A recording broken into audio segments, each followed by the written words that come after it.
Good afternoon, people. You are now tuned into Urban Voices Radio. I am your host, Brad Harris, and I got my man Sean Mucker in the building. What's going down? And people, we have a couple very, very special guests in the building today. We have Miss Tamika Mallory and my man Mysonne of Until Freedom. Yeah. What's going on, man? What's going on? This guy, he hates the mask. Yeah, you know what?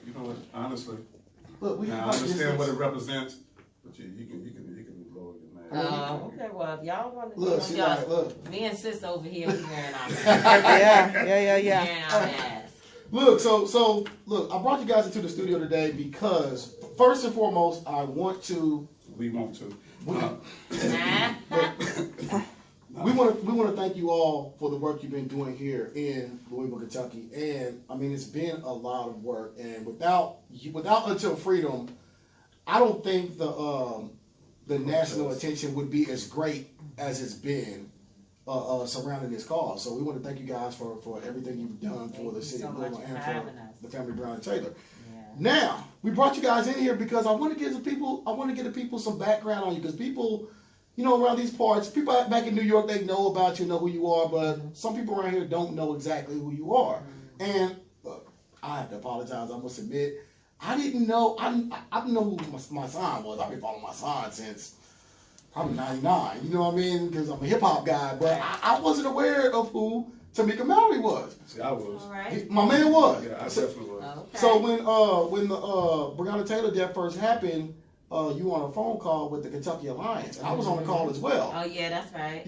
So I got off the call, and I was telling Sean, I said, this lady's named Tamika Mallory was on the phone, and I think she's about that action. I was like, I hadn't heard of her, but he was like, you on the phone with Tamika Mallory? Yeah. And he was fanned out, and I was like, well, who's Tamika Mallory? And he's like, man, I wasn't doing all that. Yeah, you wasn't doing that. Yeah, He made it sound good. Yeah, he trying to make it. I was understand, but excited. he can't. You be bust doing my all little bubble. You know, Hold on. Little word. No.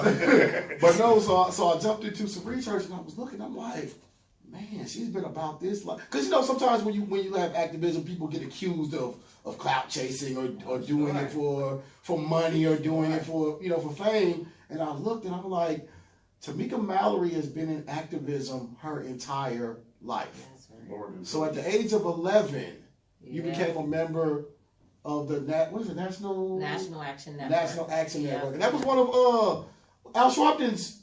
That is his organization. Organization, correct? Yeah, that's his organization. Yep. So how do you get involved in activism at 11 years old? My parents. Okay. My parents. They were two of Reverend Sharpton's first members when he started NAN. So that was in 1991, and they basically went through all the phases of support from the the days when he had just a few people as part of the organization, and now it's thousands and thousands, if not millions of people who support NAN specifically. Not, of course, Reverend Sharpton has a great following and a great support system. And so my parents were part of the beginnings of his independent career, if you will, because he, at the time when they met him, he was in another organization working with some other people, and he separated to start his own thing, and my parents went with him. So I, from a very, very little girl, was always around movement work. So you were around with the Fat Al.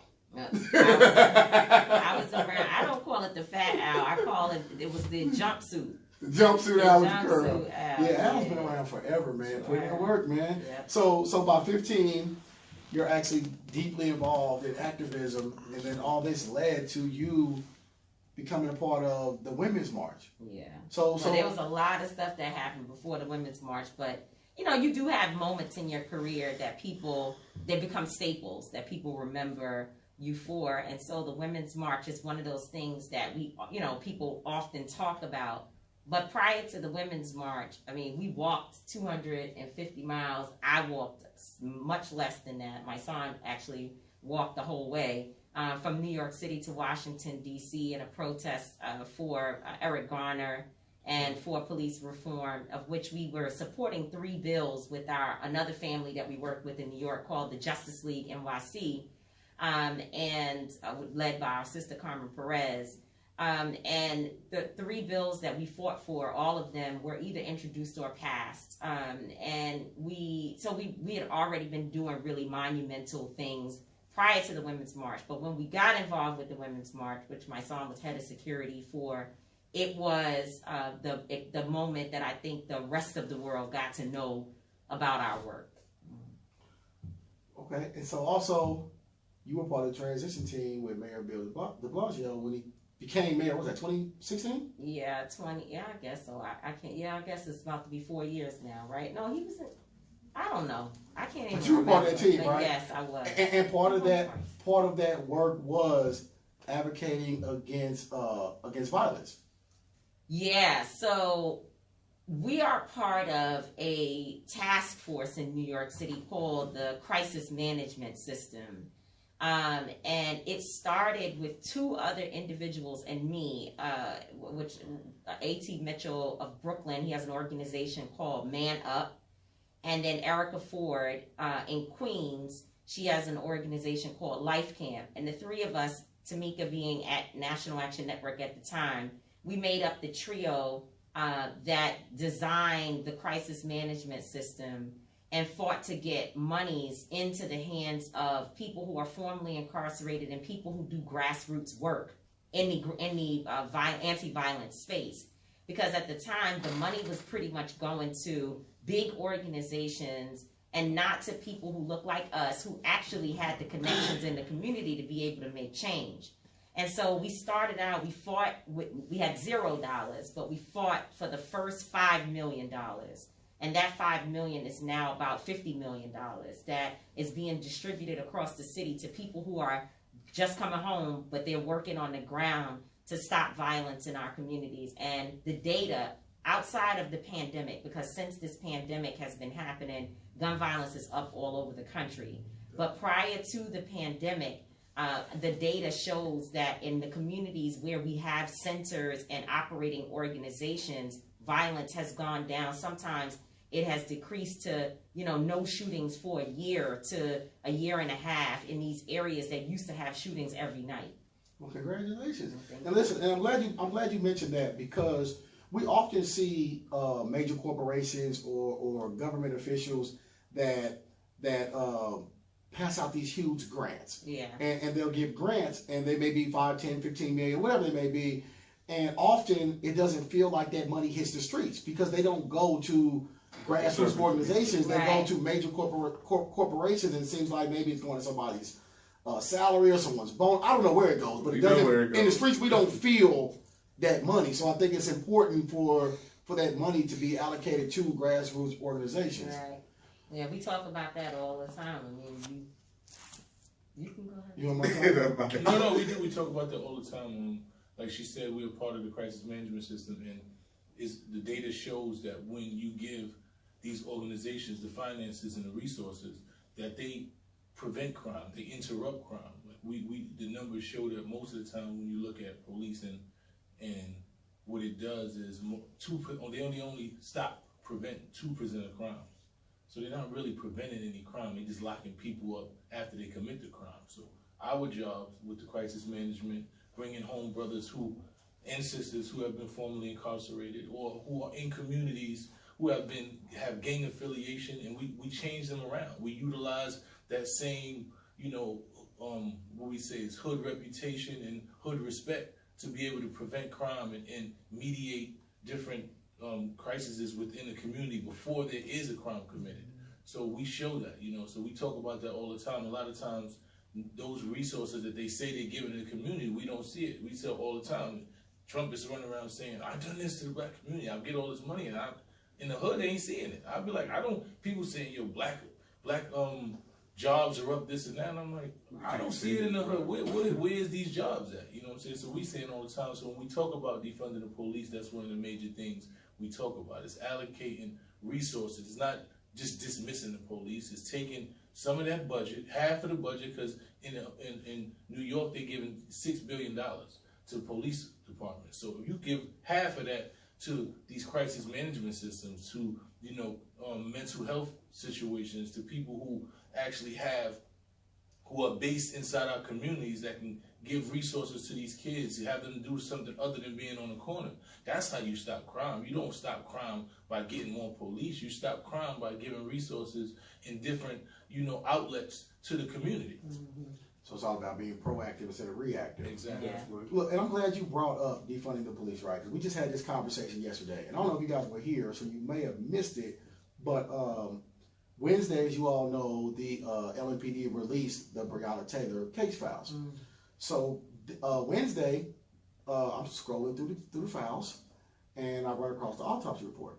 So I run across the autopsy report, and immediately I jump. You know, me and my man have a group inbox on Facebook, and I jump in the inbox and I share it, and I said, "Look, man, the preliminary report showed gunshot, bullet wounds to the head, right? So then I go to the final report, and it's showing something totally different. So we're going back and forth about the discrepancies, terms and things like that nature. So I said, well, let me post this on Facebook and get somebody who's a medical professional to give me their opinion. So when I posted, someone recognizes that at the top corner of the preliminary file, it was a 30-year-old white male.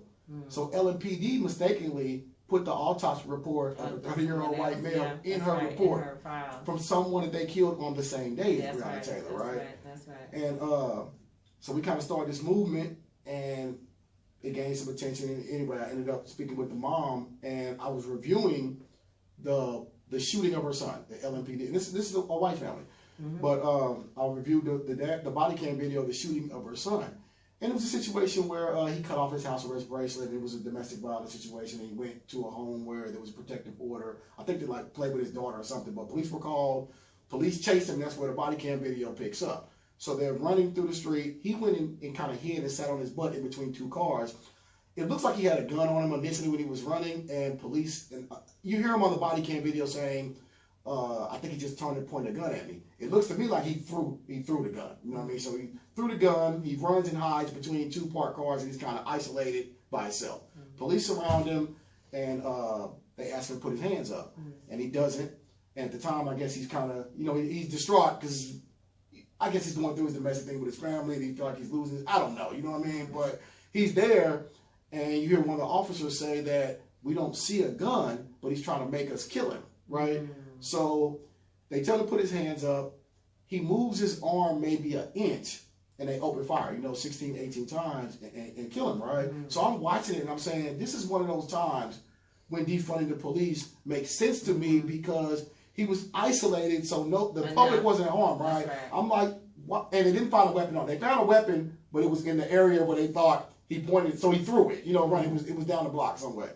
But he didn't have a weapon on him at the time, but I'm like, are we beyond the point now where we're calling in negotiators or crisis management people or social workers? Someone could have talked this situation and de-escalated it where that man could still be alive. I'm not condoning his domestic situation or whatever, but I'm saying that let him go to jail. You know what I mean? Yeah, it could have been a situation where he didn't lose his life. Right. Yeah, police in America kill more people than any other country around the world. Maybe not more than some of the countries where we consider them to be third world. But I'm talking about white countries, right? Like in Europe and places like that, you don't have the type of use of force that you see happening here in America. And so it's just, America is obsessed with guns. We're obsessed with guns. We're obsessed with enforcement. We're obsessed with murder. And I think what you hear from this movement at this moment is that in this process, in this moment where we're talking about truth and reconciliation, right? We're talking about overhauling systems. What we're asking for is America to really reprioritize and put people first versus enforcement first versus capitalism first, to take the resources needed to make sure that in a place like Mysonne says, in New York City, we're spending billions of dollars on policing, but you have communities that people don't have housing. You have homeless people. Of course, you have children who are going to school without eating.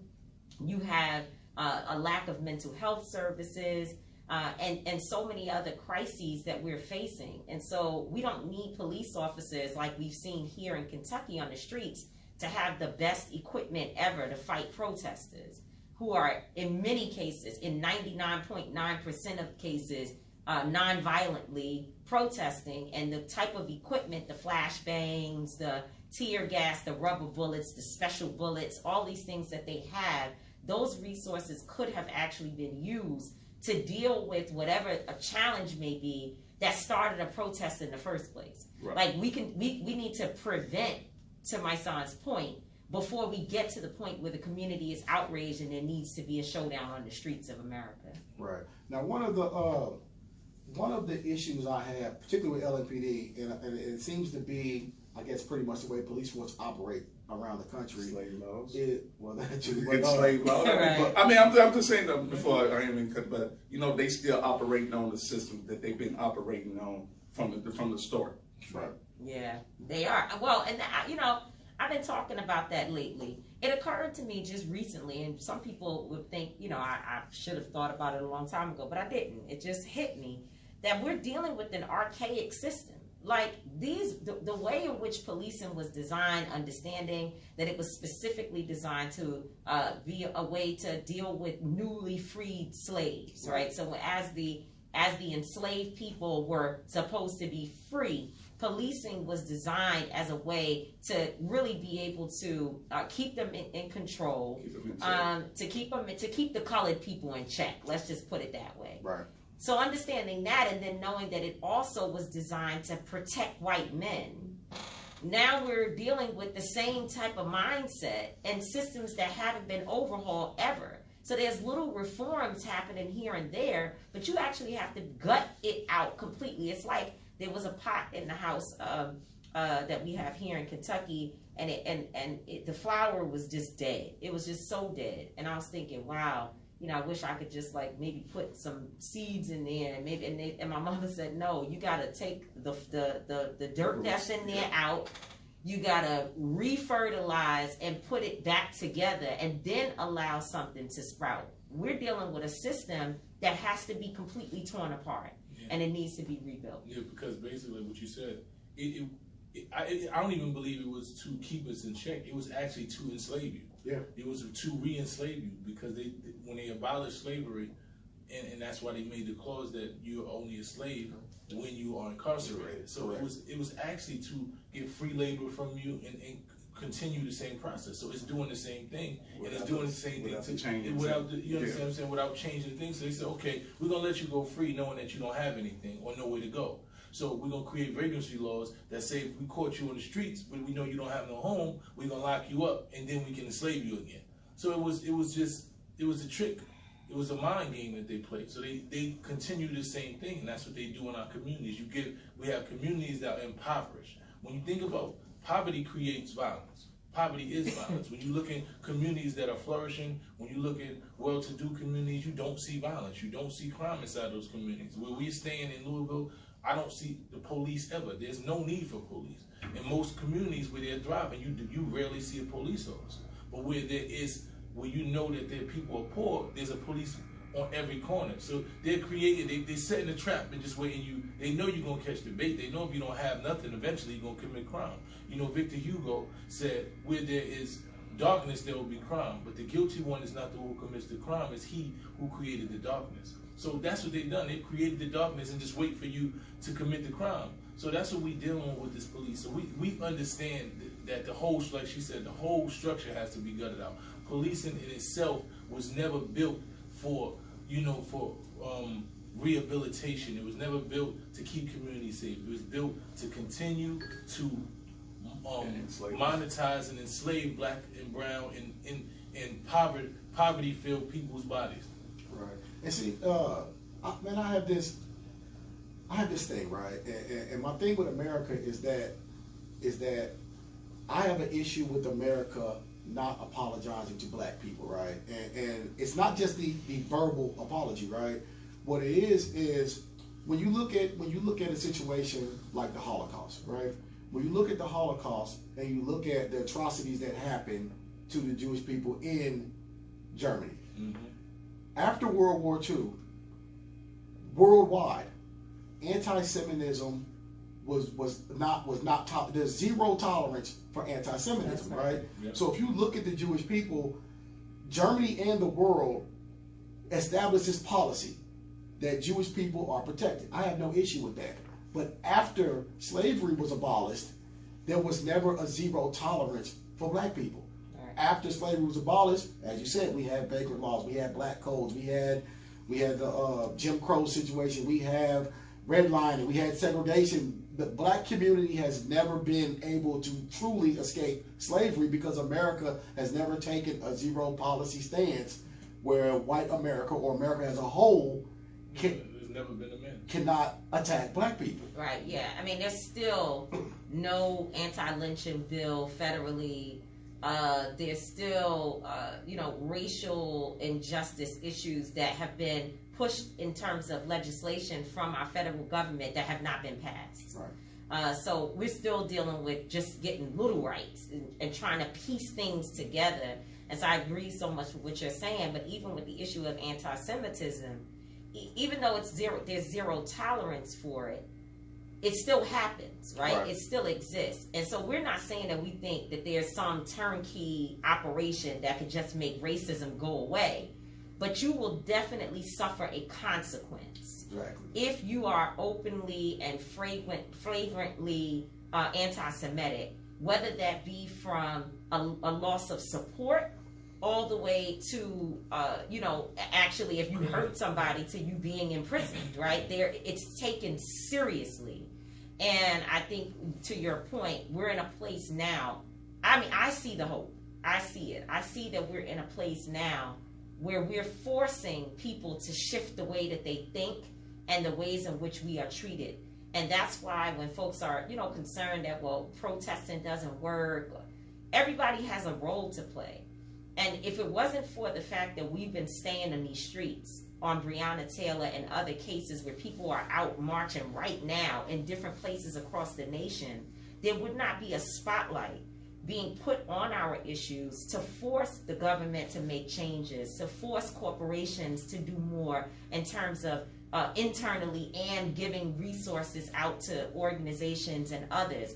It's a multi-pronged effect, and we have to be engaged at every single level, and that's from the streets all the way to the change in policy, within our government.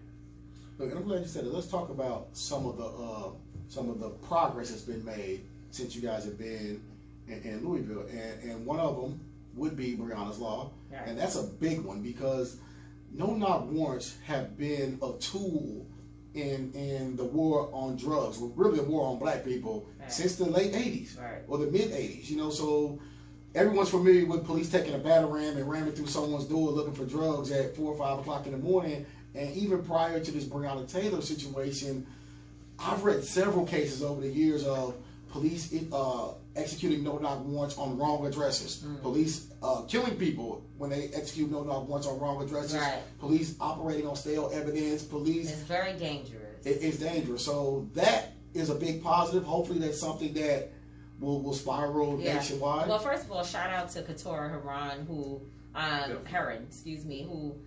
was the leader in terms of getting no-knock warrants banned in Louisville. And now we have a Representative Attica Scott who is working on getting the legislation passed across the state, the entire state of Kentucky. And I think that's a model for the rest of the country because there are other states that do allow no-knock warrants, and it needs to be banned. Even law enforcement officials who don't necessarily agree with us and our issues, they are staunch supporters and advocates for law enforcement, have said that no-knock warrants are extremely dangerous, that people can really get harmed and unintended circumstances or targets can be killed in the midst of a no-knock warrant. Now, what I find to be so crazy, and I had this conversation with attorney Lanita Baker recently, is the law here says that you cannot kill somebody else, right? Third party. As a third party. When shooting or firing at one target, there can't be someone else that gets shot as an accident or whatever, where you can still claim it as self-defense. That's what she told me. And I'm trying to understand, as a person who don't know the law, I'm not a lawyer, I don't know, but I'm just trying to understand, how does that work if you going into somebody's house and shooting aimlessly all around? Right. How do those, it seems to me that the laws are all mixed. It just doesn't make sense. It's all because you also have the right to fire a warning shot. So if you have the right to fire a warning shot, how do you have no-knock warrants? Right. It doesn't make sense. It doesn't make sense at all. And also, what I looked at is like, if this is not dangerous, why are y'all calling for an ambulance to be on the scene? It doesn't make sense, because if it's dangerous, you going, why would you need it? If it's not dangerous, why would you need an ambulance? Yeah, it doesn't make sense. But they sent the ambulance away, and I'm gonna say, and I've been saying this since the beginning, and I'm gonna say it again. I'm gonna say it today, that it is my belief. It's my belief, and this is not the belief of anyone in this room, but it's my belief that throughout this investigation, LMPD had their targets on Jamarcus Glover. It's my belief that these officers, for whatever reason, believed that Jamarcus Glover was keeping cash at Breonna Taylor's house, and to me, this looks like a botched robbery. And I've been saying that since the beginning. This is like some crooked cops that was on some training day stuff, and it looks like a botched robbery to me. And that's how I feel. That's how I'm always going to feel about it. I mean, it pretty much fits the criteria when you look at it. There's no body cam for the situation. You send the ambulance away. You don't notify SWAT. You don't notify SWAT. You did everything wrong. You got a search warrant that didn't even make sense. They shouldn't have been there. They should have never been there. It was a legal search warrant. So when you look at it, it definitely fits what you're saying. I never even thought of it that way until you just said that. But that's definitely that's how we was thinking about it. Listen, so a couple weeks ago, I'm going through some more of. I've been through this whole thing, man, like a fine-tooth comb. I'm going through it, and I'm sitting here and I'm looking. I'm saying Daniel Cameron gave a press conference on national TV and lied, right? Absolutely. And he lied by saying Daniel Cameron gave a statement and said that this is something I've never seen before. For one, he separated the investigation, so he didn't include the process of obtaining the search warrant in his investigation. He only investigated, he looked at it as a search warrant was signed by a judge, is legal, I'm investigating post that, right? So that's what he did.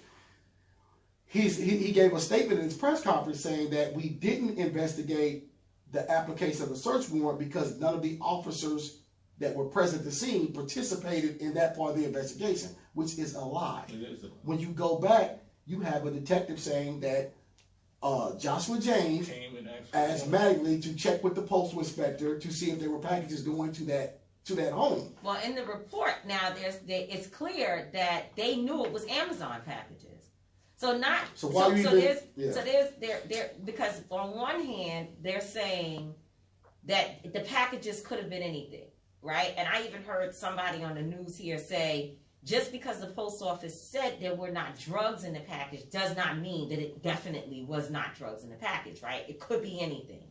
But that's not what they said. They said, when I listened to the postal inspector, he said there was no package history. No, and he said there was no suspicious packages going to her house at all. In other words, it's regular like everybody else. Right. Like the same stuff that everybody else is getting, she's getting. But they knew specifically where they were coming from. So that's different. This is real specific here. They said Amazon. Right. So they knew that it was coming, that it was stuff that she was purchasing just like everybody else.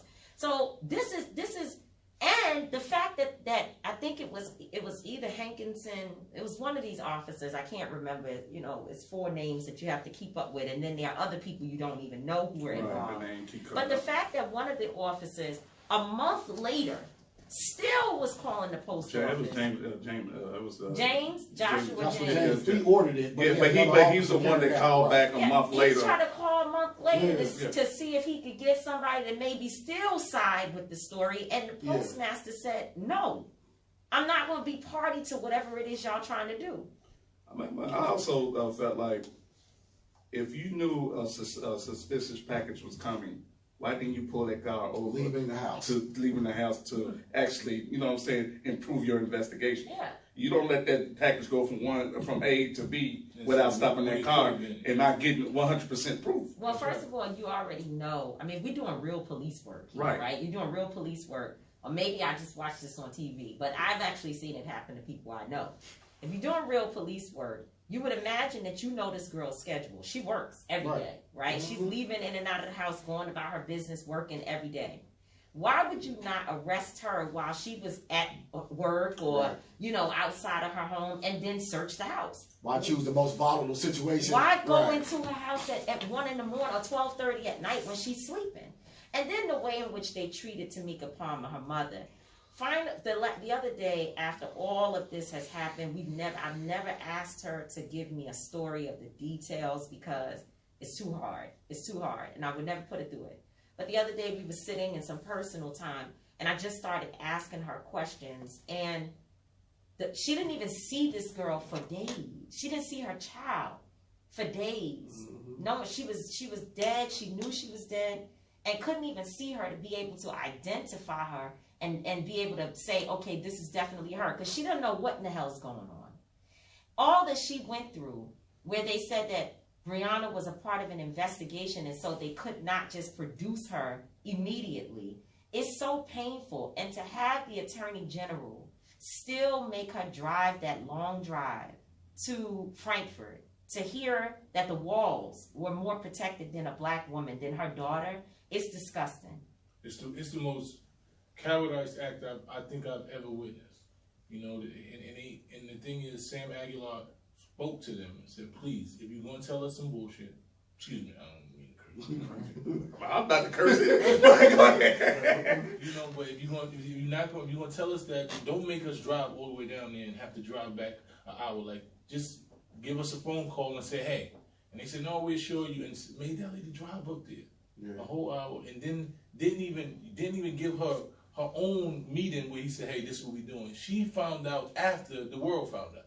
As the world was finding out, like there was no accommodations for this woman. There was no level of decency, human decency. As a man, you know, she owed the respect to see you face to face if you're gonna make a decision like that before you share it with the world. But as a man, as a human being, right? But the thing is, he will say, because, you got to be careful with these people. They trick you with their words. Right. He will say, well, that's the reason why I wanted to sit down with her in person to have this conversation in Frankfurt. The problem with the whole concept is that, one, to your point, Sam Aguilar, the attorney for the family, called and said, hey, if it's not going to be good, don't have her drive all the way here for you to give her this information. If he cared anything about Tamika Palmer, just like the first time they met, it was in Louisville. Right, that's what I was. He would have been in Louisville to sit down with her and tell her, hey, after everything, the investigation, everything we went through, we couldn't find any charges specifically for Breonna, for what happened to Breonna. But that's not what he did. What he did instead was allowed her to believe in her head for a few moments that the wanton endangerment charge had something to do with Breonna. And Attorney Lanita Baker tells the story that it was the hardest thing ever for her to have to pull Tamika and Bianca, Bianca being Breonna's aunt, to the side and say, hey, the wanton endangerment charge was not for Breonna, it was for the walls that were shot and the families on the other side of the walls. So he is definitely a coward, 100%, because he was unable to stand up like a man and tell her, not only did we not get charges on behalf of your daughter, I blocked it myself. Yeah, and that's the thing for me, is that you knew that you were never even going to present charges. Like, right. you knew that. Put on that's what I'm saying. You knew this a week ago. When you told the people and y'all had the National Guard coming in here, you knew this. You could have sat down and had this conversation when we didn't have to go through all this. And to me, it's just such a cowardly act. Well, let's go a step further.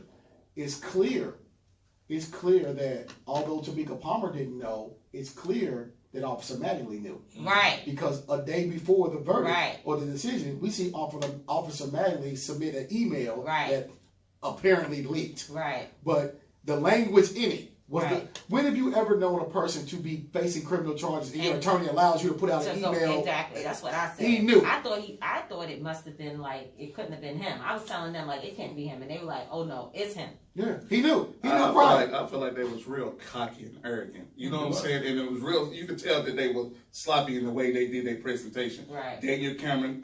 See, but me and Brad had our little Facebook group. We talked, and I'm like, you know what I'm saying? We was like, how in the heck can he do a thorough investigation when he's done been represented by the FOP? That's right. Yeah, but it's no way, right. But he wasn't just endorsed, because people love me, right? And they endorse me all the time, if you will. They say, I'm with Tamika, whatever. It doesn't stop me, though, if they're doing something wrong or if I feel that I need to speak out. This guy, I'll argue with him all day in public. I go on his post and write, I don't agree with this. This is ridiculous. I don't Yeah, know what you're talking about. I go on his lives and I argue back and forth with him while he's talking to other people. So the problem with this situation is that this guy said in his statement, I know that I understand what this endorsement means. Right. It means that I will be your voice and your advocate. Those words are very specific. Very specific. So how can you do your job? Right. If you know what I'm saying? So that did it for me. Yeah, He did his his job. job. Yeah, that did it for me. People It's he like, represents. It was the endorsement acceptance speech for me. It's like no way. Right. It's like no way in the heck she would have got a fair trial. Right. So my son, let me get on you for a minute. Not get on you. Yeah. No, Somebody needs no. to- Well, I'm trying to tell you. Look, No. not get on my son to actually big up my son, because I've been a fan since, I want to say you have to give me the year the Violator album came out. 99. 99. So 99, I didn't know who my son was, right?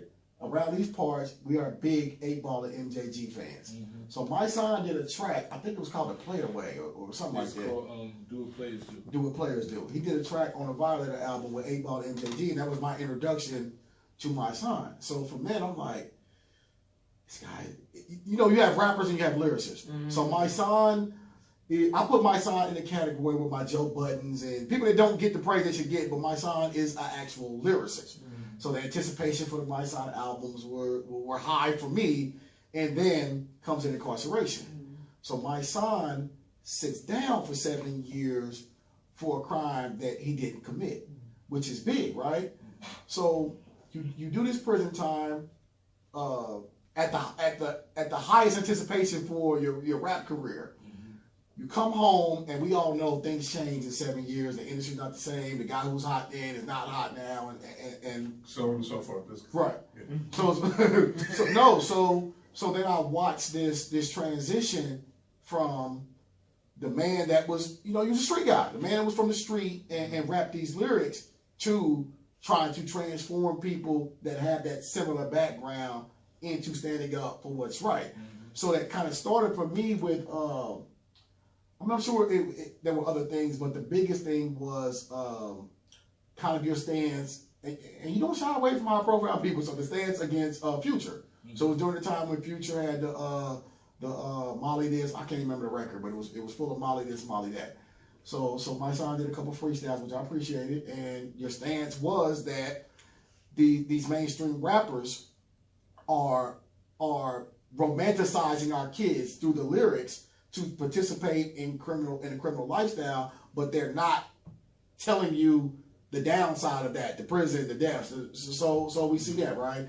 Then I see my son begin to get into the movement, and then you had a couple other high profile beats with Gully TV and a couple other, you know, you don't shy away from the hitters, so I respect it, right? And then I see you do the back and forth with Akon, another thing I respect.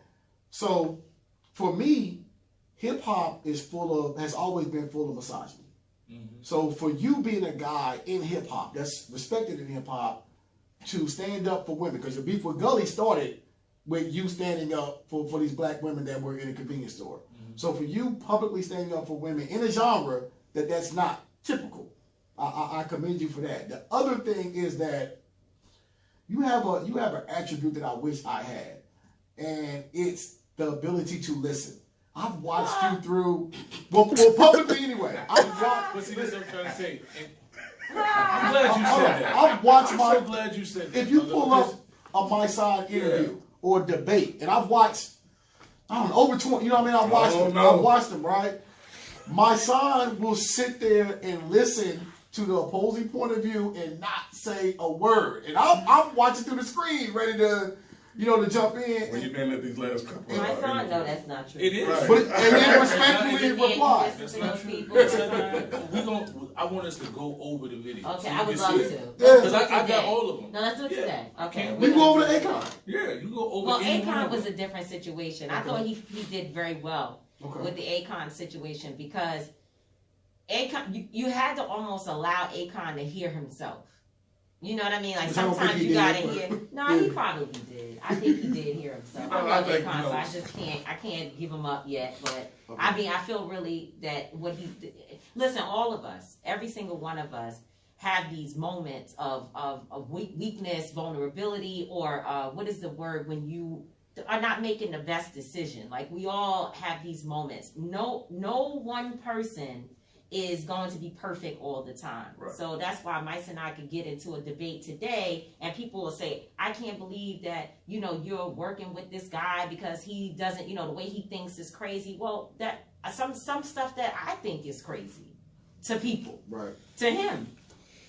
I mean, I think, it's a love and war. Yeah. I say, as family, Yeah. brothers and sisters, we grew up in the same household, but we don't think alike. That's right. You know what I'm saying? So, with me, saying, touch on everything he touched on, I like the way that y'all came and got involved in the community. Mm-hmm. Most organizations stay on the outside. Y'all came in from the inside and worked your way out. So, I want to, double back on it. What with my son, mine was gangster but woke. That's what put me out, because I'm meddling through Instagram and I see a couple of posts. And like-minded, you can understand where a person's mindset is. That's what got me on my son, other than the activist stuff. Because it's like, it's a big deal to be in one situation, then grow from that situation, then turn it over to helping. And I think it's big, and I think we don't get that a lot from black males, to where they being established, being, have a criminal background and switching over to come back and assist and help another black man up. And I think that's where we fail as black men sometimes, is we don't come back and get the ones that we know are lost. Yeah, I think for me, it was, being incarcerated for something you didn't do, and then understanding the reality of what incarceration was. When we were young, there was this badge of honor that came from being incarcerated. The dudes came home from jail, they was praised. He came home, such and such is home. The girls liked him, everybody wanted to be like them. They came home with the jail stories and how they was this. They came home, they was worked out, they had this glow and everything. So it was this big, embracement of being incarcerated. So in the back of our minds, foolishly, we actually felt like we had to go to jail to get some level of respectability. Most kids from the hood came up in that. So when you actually get into that reality and you see that it's not what they're telling you, that you sitting around people that you probably would never talk to in the street, you pretty much are just wasting time, you're losing your life. You're incarcerated, they are profiting off your body, they're trying to kill your mind, they are programming you to a certain belief, and that's why most of these guys go in and there's this revolving door, because there's a mentality. When you in jail, you don't have to work. Like, you get 3 hots in a cot, Right. And all you got to do is act like you tough and walk around and this and that. And people embrace that life because they don't even have that level of respectability outside. So when you get back outside, now you got to work, you got to do things to survive. Either you don't do it, or you go back to the comfort zone of the things that got you in jail before. So they noticed, they created this revolving door, and I started to realize that most of these kids was being lied to. They was being lied to think that it was something in the streets, there was something in prison, there was some badge of honor that came from being in prison. And that was my whole thing. I'm like, I'm not going to go home and perpetuate that reality. I'm not going to even go home and allow somebody else to lie to these kids, because that's what it is. They're not building jails for me no more. They're building it for my kids, because they understand that they planted this seed that is going to pretty much indoctrinate the minds of these babies. So my whole thing when I came home was like, nah, I'm not going to let you lie to these babies. I don't care who it is. And understanding that music was our culture. Hip-hop music. Put that quote on that microphone, I think. Yeah, go ahead. That hip-hop music was our culture. That these kids were embodied by hip-hop music. I said, that's the main way that they getting us. If we, I had to take responsibility. If you listen to my flex rap, I took responsibility for misleading these babies, for telling them things that I didn't know, that somebody taught me. When you realize that you was taught wrong, you can't keep giving the same lessons. You got to change the way that you teach. You got to change the message. So when I came home, that was my mentality. So you'll see me get into quote unquote beefs with people, because I'm not going to be silent as you misleading these babies, when I know that you got millions of people listening to you. And I've lived the life that you're talking about, and what you're talking about ain't real. So you can't do that to these kids on my watch. So whatever comes with that, I'm okay with it. When I had the conversation with Akon, people like, oh, you want to glorify the street. It's not about the streets. It's about integrity. Like, you can't live a life. You can't be in the street. I tell all these kids, stay out the streets. It's not for you. It's only two ways that end. It's either jail or death. That's the bottom line. So when you start to perpetuate and glorify people who have profited off the streets, have gained off the streets, done all type of negativity, and because they was too weak to deal with those consequences, they want to tell on somebody else so that they got to deal with their consequences. What you do is give a false sense of reality to these kids, because they think, you know what? All I got to do, I could be in the streets, I could hustle, I could shoot, I could kill, I could do all this crime, and all I got to do is tell on somebody and I can be home real quick. So it doesn't stop the mentality. You're not helping the streets. You say, oh, you supposed to advocate. No, I'm going to advocate for civilians to make sure that they go get the law. The people who are living their life right, that abide by the law, make sure that you tell the law of something. But if you in the streets and you capitalizing off the streets and you doing all the negativity and you don't want to deal with those consequences, that's not manhood to me. And I can't allow you to glorify somebody or give them a platform when you talking about all of the stuff that goes on in the street. You capitalize off the streets. You was running around talking about I'm locked up. You was one talking about all of that, and now you took that same demographic and that same fan base that liked you because you was talking about real stuff. We was in prison and we like, damn, we going through these thoughts. We understand. We doing our time, whether we did crime or not. We know we was in the streets. We taking our time like men, and we gonna go home and we gonna live our lives, and we gonna change, and we gonna make sure that these kids don't live the same life. But we're not gonna allow you to capitalize off that fan base when you glorify somebody that lives totally disaccording to that reality. So that's when you find me have disagreements. Gully TV, he's on there talking about somebody beating a girl up in a convenience store. That's what you're supposed to do to that bitch. I punch her in the face. Dude, for what? What type of man is on there talking about some dudes is beating up a woman and you saying that's what you're supposed to do? So, you know, whatever comes with me standing on the right side of what I believe in, I'm going to stand on what I stand on. You know, so when I say gangster but woke, I'm willing to deal with the consequences. If I say something, I'm going to stand on it. And if me and you see each other like men, whatever comes from that, I'm not advocating violence or anything, but I'm not scared to deal with whatever comes with what I say. And that's what it is for me. So the gangster part is that part, and the woke part is that I understand what we're dealing with. So I'm having conversations with these kids, and I'm meeting them where they are because I've been where they are. I'm not talking like I'm above them. I'm not talking like I'm above the streets. I know what the streets is. So my lingo and my colloquialism is based on trying to save them. I'm not trying to save people that's already saved. I'm not preaching to the choir. I'm trying to get the little boy that's on the corner that think he gonna be tough because he got a gun and he beefing with everybody and he a gang member. I'm trying to tell you, you're not going to be tough. Now, I'm telling you that there's sharks in the water. Now, if you want to put your hand in there, they're going to bite you.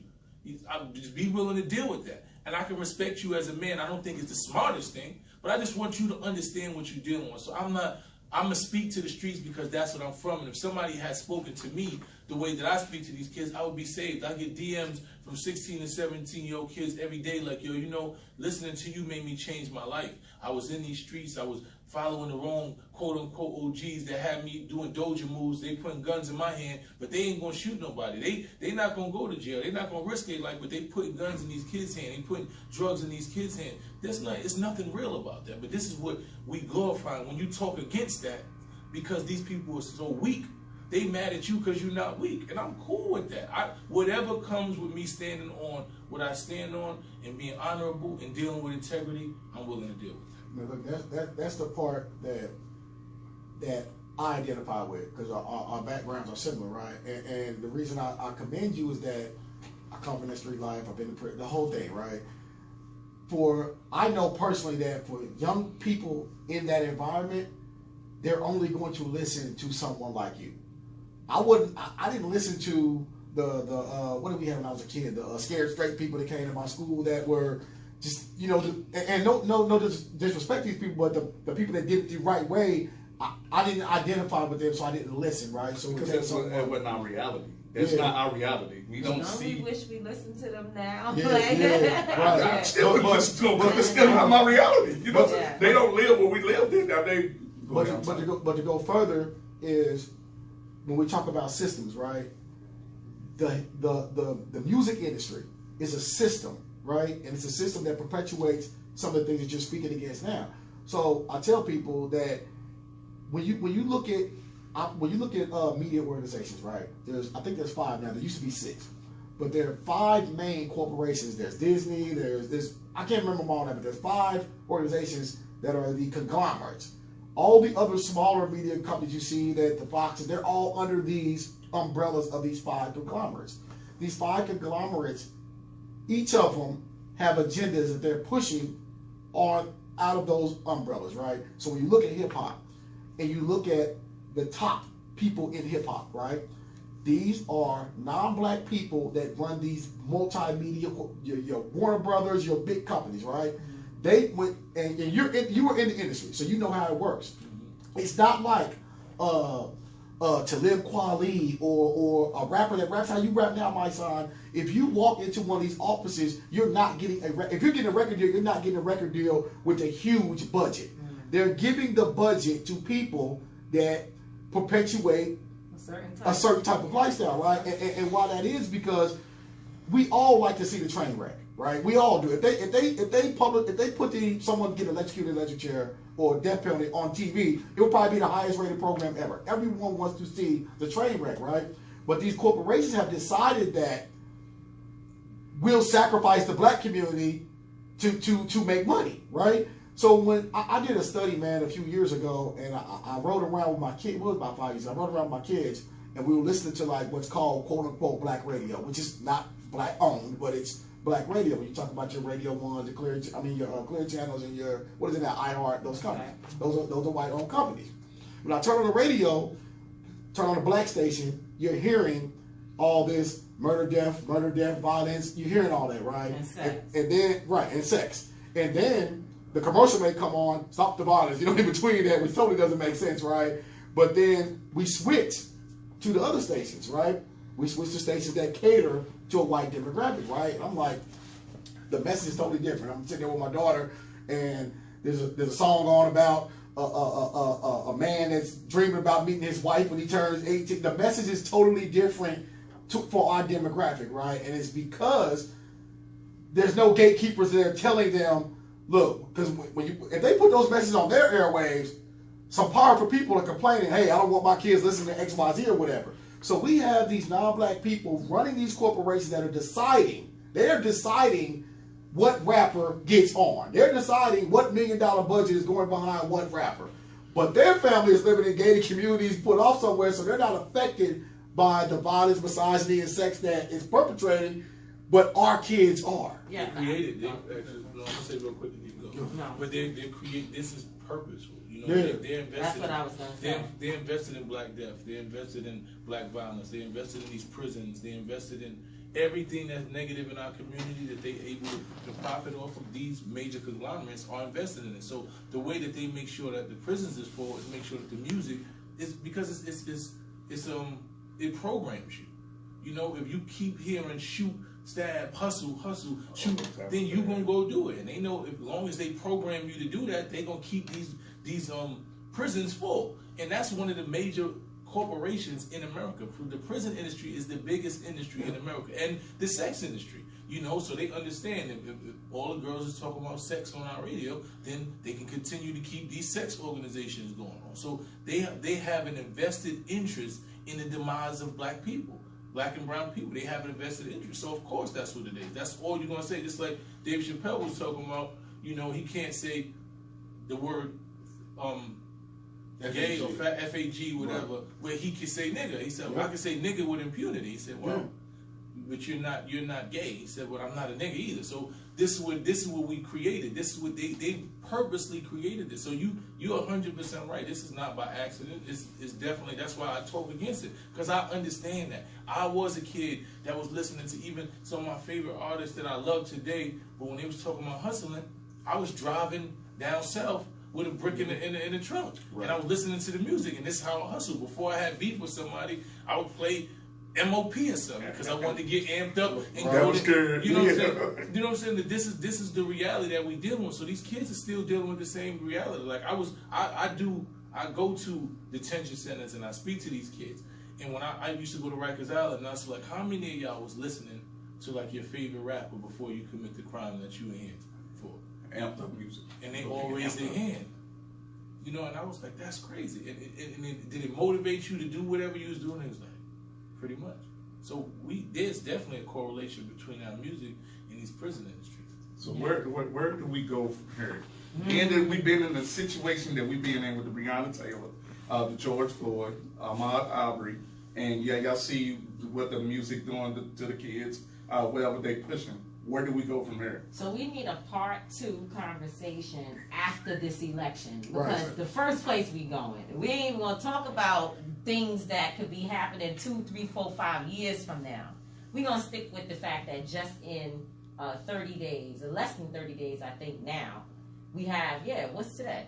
It's less than 30 days at this point. November 3rd. Someone said online, I saw a meme that said, it's not that the election is that day, it's that it ends on November 3rd. Election is going on right now. Right. Across the country, there is an opportunity for most people to vote, to get your mail-in ballots returned, to ensure that you are a part of the political process. You can't protest and then don't vote, because the two things don't work together. Because like my son says all the time, you are going to live in a society that has rules set by these people that are in office. That's going to happen. There's going to be a president on January 23rd, I guess, after an inauguration. Right. There will be a president, whether it's the same one or a new one, but there will be one. Well, Tamika, I don't like either one of the candidates, and I don't feel like I should participate. We're bleeding out, and I've been trying to use this as an example. As a community, we're bleeding out, right? If you get stabbed and you bleeding, you don't say, well, I'm just going to wait until I get to the hospital or to somewhere to get help. No, you rip something and tie it around the wound and try to stop the bleeding as you are going to safety. That's where we at right now. We need to tie something around the wound, slow down the bleeding, and then fight for whatever else it is that we need. The problem with most people is that they don't want to do the work after the election is over. They think that the work is just in casting a ballot. That's the easiest part of the job.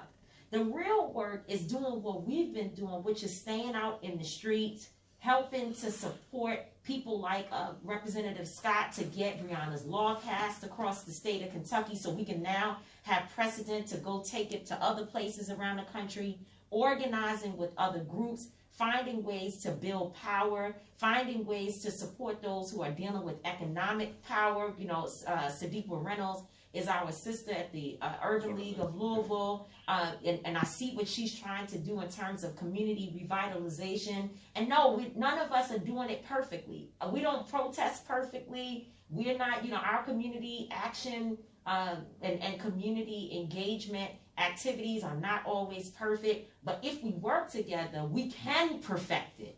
Right, we can't. What was you gonna say? Now, I was about to say when I came to Louisville, y'all did a pretty darn good job of organizing. And you know what I'm saying? Yeah, we know we ain't not perfect. do. But what I'm saying is that there are people who love to critique all of us. So when I think about Sadiqa, you know, I know that there have been people to critique what the Urban League does. Right? They're not radical enough. Well, Sadiqa is mad radical to me. I don't know what y'all know, but I'll be saying, Sadiqa, you can't actually say that, like, you know.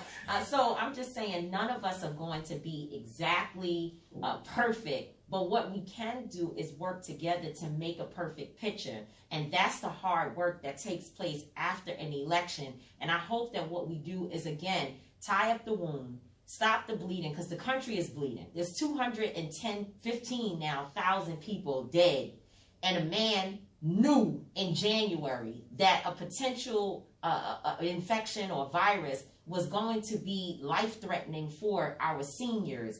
Again, sacrificing Black people, because most of the folks who have died or who are dealing with the worst challenges are people who have health pre-existing health issues like heart disease, like diabetes, like asthma. Who has that? Our communities. And so we are always sacrificed, and the real work is going to be after this election. So I would say that's where we're going. We got to vote, and then after we're finished voting, we got to work.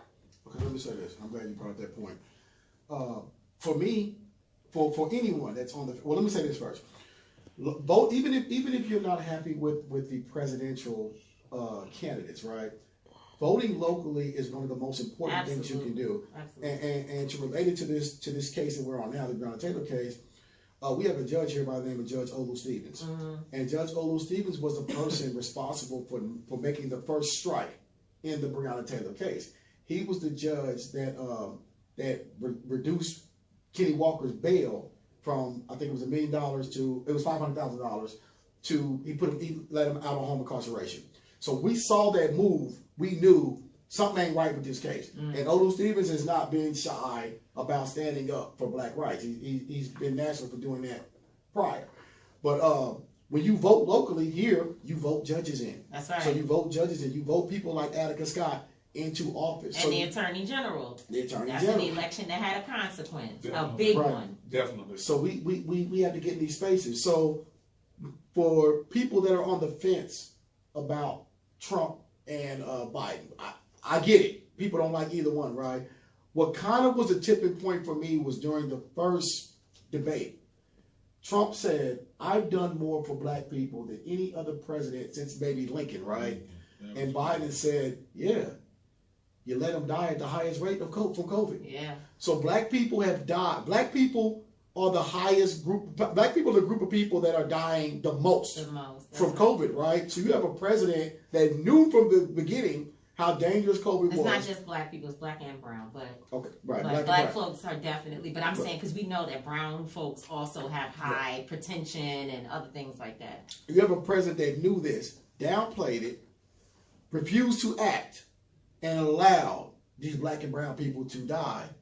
And it's the same guy that's claiming to have done the most for black people. And by the way, he doesn't care about poor white people either. So just so folks know, he cares about, as Senator Harris said in the debate the other night, she said he cares about rich people. He judges the country's well-being on how well rich people are doing, his friends and people in his circle. He doesn't care about people who are on the bottom. But before we go, we have to say that also folks who are like, how did we get this attorney general? Well, the senator here, Mitch McConnell, is his homeboy. That's his I was getting ready to say something. Yeah, let me say the words right, because I was getting ready to say daddy, and I know you can't say that. That's not right. He's mentioning that. But anyway, he is a mentee of Mitch McConnell's, and we know that Mitch McConnell has literally been pulling the strings in Washington against everything that our communities have been fighting for. Every single thing that we have gone into war with the government about, Mitch McConnell has pulled the strings to say no, and he's very public about it. Right about it. So 36 years. There's an election that's happening right here, right now. Biggest It's state. the 13th. We the Breonna Taylor Foundation, Until Freedom, and Urban League are going to be taking people to vote. We're not telling people who to vote for. If that's your choice to still vote for Mitch McConnell, it's on you. But to not vote at all is not acceptable. You got to show up. So it's in your hands. That's what they say. Use what's in your hands. All right, before we get out of here, let's say this. Sean was correct. Until Freedom came to the city and showed, I'll speak for myself, showed me a level of protesting that I hadn't seen before, right? And you're correct. When we vote on November 3rd, it doesn't stop there, right? So now people know that protests can yield results. So you can use that in the same way. If your elected officials are not operating in the manner that you think benefits you, you can also bring that pressure through way of protest or you know, whatever. Protest is many different forms. You have to let your elected officials know that you're holding them accountable. You don't just vote them in and then let them serve their term and say, get them out. Because we say, well, just vote them out next time. No, you have this person here. That's right. You have to make them work them while they're there. That's right. So you got to tell them what you want. You can't vote them in and say, you know what, I ain't going to get what I want from you. I'm just going to let you be here. You got to say what you want after you get them in there. You got to make sure they give you what it is that you voted them in to do. Yeah, we got to make them work. They got to do the work for the community, because I feel like they couldn't get in office and they said the work. No, we got to make them do the work that we want them to do. That's right. Tell them what you want. Right. We thank you guys for coming up Thank here. you so much Going to for get you having back us. up here after. Oh, people want to know, because I don't know this. People want to know, what are the hopes of Justice for Breonna Taylor? Is it now a federal investigation? So there's now, there was a hearing that happened this week where the judge has taken into consideration whether to allow the juror to speak, and which it wouldn't just be that juror, but this juror, his or her work will benefit other jurors. Well, the gag order will be released so that they can talk about what happened in the proceedings. Obviously, there's a major discrepancy between what Daniel Cameron said in his press conference and what actually took place. And so hopefully the judge does that. And I think that the reason why it's important is because, and someone said this to me last night, I thought it was really, really a great way to explain it. You know, the Attorney General Cameron is trying to use that this will set the wrong precedent to allow it, because remember, at first he said he didn't care if it was fine with him for the juror to speak. Right. Now he's filed 2 motions to try to stop it, and so his thing is it sets the wrong precedent. Well, the precedent has already been set because a grand juror is already coming forward to say, I ain't feeling what y'all trying to say and what actually happened. So now the court should be on the side of justice, because it would not be justified to allow a grand jury to go home saying we didn't do our job properly, right? And so now what we would hope is that the grand jury can speak, and that it will encourage the powers that be to now impanel a new grand jury. And I think that Daniel Cameron, because he is actually on the committee that would make this decision, I think that he should agree to it, because if you stand by your work, then you should have no issue with having another grand jury confirm for the people that we're wrong and you're right. Okay. True. And from there, if we don't get any relief there still is a federal investigation. There's still a federal investigation that is in process. And of course, I have said over and over again, and I hope that the residents of Louisville will continue to lean on Mayor Fisher, that if in fact, for some reason, these investigations do not work out as they should, those officers should be fired immediately. Okay. All 4 officers, or 3 now, because Hankinson has already been terminated. Yeah, and Joshua James, you got it, because they keep saying 3. Yeah, you gotta put. Yeah, absolutely. I call him the shot caller. Yeah, he's the one. He should do time, because at the very least we know he perjured himself. Yeah, that's right.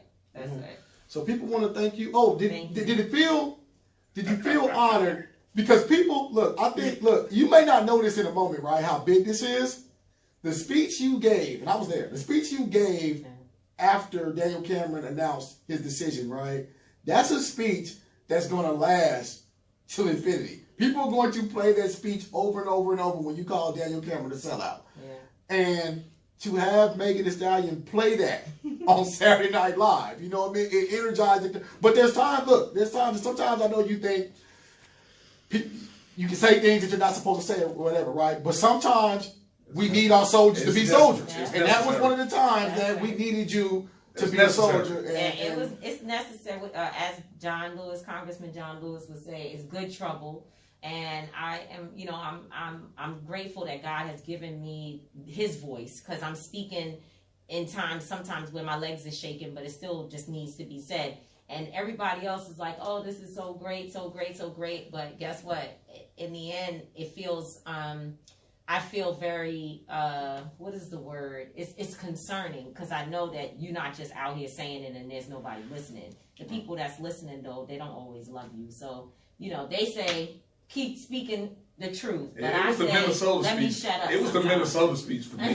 You know what I'm saying? It was a bit of. I keep getting in trouble. I'm gonna stop talking. No, you can't, because your voice is powerful now. You can't silence yourself now. Well, we thank y'all for coming in, my son. We thank you for being a man's man. Even though you had disputes, I know back and forth, but for me, I'm a man's man. I feel like there's not many of us left. You know what I mean? So it makes us better. It makes us better. She still sharpens steel, man. So. Our arguments only make us better every time.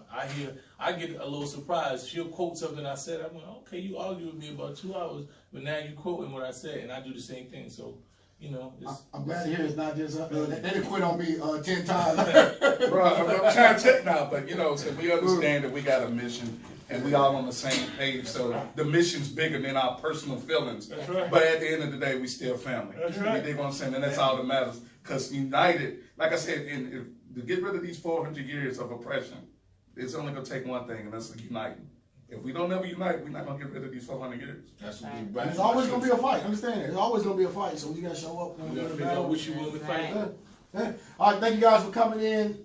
Catch us next week at our normally scheduled time at 1 p.m. on 106.9